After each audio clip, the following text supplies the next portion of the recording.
क्या आप हड्डी जोड़ या कैंसर जैसी गंभीर बीमारी से परेशान हैं? तो अब निराश ना हो। रीवा के आरोग्यम कैंसर एवं ऑर्थो केयर सेंटर में पाइए सटीक इलाज। मिलिए हड्डी जोड़ रोग विशेषज्ञ डॉक्टर पुष्पेंद्र तिवारी और कैंसर रोग विशेषज्ञ गोल्ड मेडलिस्ट डॉक्टर आराधना त्रिपाठी से। हमारा पता है श्याम कॉम्प्लेक्स, नया बस स्टैंड, रीवा। अगर आप मध्य प्रदेश के ऊर्जा विभाग में संविदा पर कार्यरत हैं, तो यह खबर आपके लिए किसी बड़ी खुशखबरी से कम नहीं है। प्रदेश सरकार ने करीब 6,500 संविदा बिजली कर्मचारियों को नियमित यानी परमानेंट नौकरी देने का मौका देने का बड़ा फैसला कर लिया है। इसके लिए ऊर्जा विभाग विशेष परीक्षा आयोजित करेगा। परीक्षा में सफल होने वाले कर्मचारियों को मेरिट के आधार पर नियमित पदों पर नियुक्ति दी जाएगी। खास बात यह है कि कर्मचारियों को उनके अनुभव और वरिष्ठता के आधार पर बोनस अंक भी मिलेंगे। आइए आपको बताते हैं कि पूरी जानकारी क्या है। मध्य प्रदेश सरकार के ऊर्जा विभाग ने संविदा कर्मचारियों के नियमितीकरण के लिए नई व्यवस्था लागू की है। विभाग की ओर से जारी आदेश के मुताबिक अब पात्र संविदा कर्मचारियों को नियमित रिक्त पदों पर नियुक्ति का अवसर मिलेगा। इसके लिए उन्हें एक विशेष परीक्षा में शामिल होना होगा। इस योजना का नाम रखा गया है संविदा आधार पर कार्यरत कर्मियों की समकक्ष नियमित पदों पर नवीन नियुक्ति योजना 2026। यानी अब वर्षों से संविदा पर काम कर रहे बिजली कर्मचारियों को स्थायी नौकरी पाने का सुनहरा अवसर मिलने जा रहा है। इस योजना का लाभ प्रदेश की 5 प्रमुख बिजली कंपनियों में कार्यरत संविदा कर्मचारियों को मिलेगा। इनमें एमपी पावर मैनेजमेंट कंपनी, पूर्व क्षेत्र विद्युत वितरण कंपनी, पश्चिम क्षेत्र विद्युत वितरण कंपनी, मध्य क्षेत्र विद्युत वितरण कंपनी और Madhya Pradesh power transmission company के पात्र कर्मचारी शामिल हैं। हालांकि Madhya Pradesh power generating company के कर्मचारियों को इस योजना के दायरे से बाहर रखा गया। अब सवाल यह है कि किन पदों से कर्मचारी इस परीक्षा में शामिल हो सकेंगे।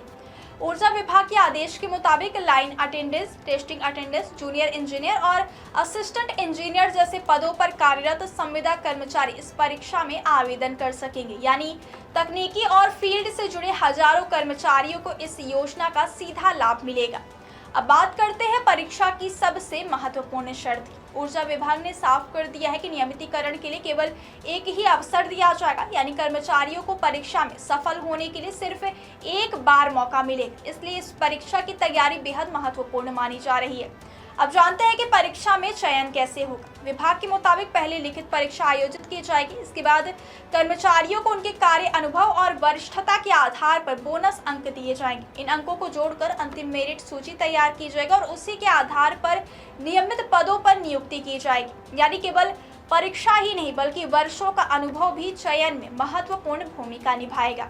अब बात पात्रता की। इस योजना के तहत केवल वही संविदा कर्मचारी आवेदन कर सकेंगे जिन्होंने योजना की स्वीकृति तिथि तथा संबंधित बिजली कंपनी में कम से कम 2 वर्ष की संविदा सेवा पूरी कर ली हो।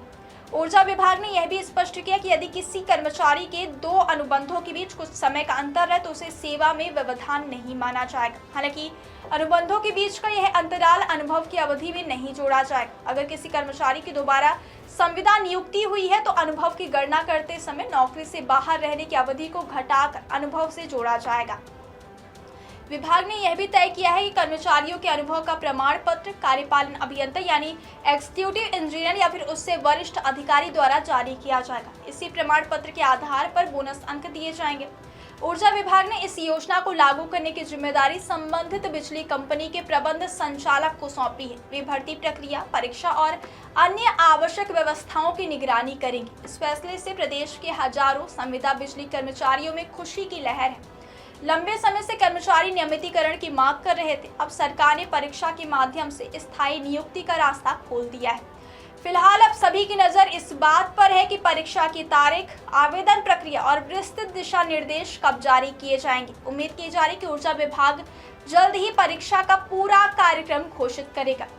अगर आप भी ऊर्जा विभाग की इन कंपनियों में संविदा कर्मचारी हैं और पात्रता की शर्तें पूरी करते हैं तो यह मौका आपके कैरियर के लिए एक महत्वपूर्ण साबित हो सकता है। इसलिए आधिकारिक सूचना का इंतजार करें, परीक्षा की तैयारी शुरू करें और इस सुनहरे अवसर का पूरा लाभ उठाने की कोशिश करें।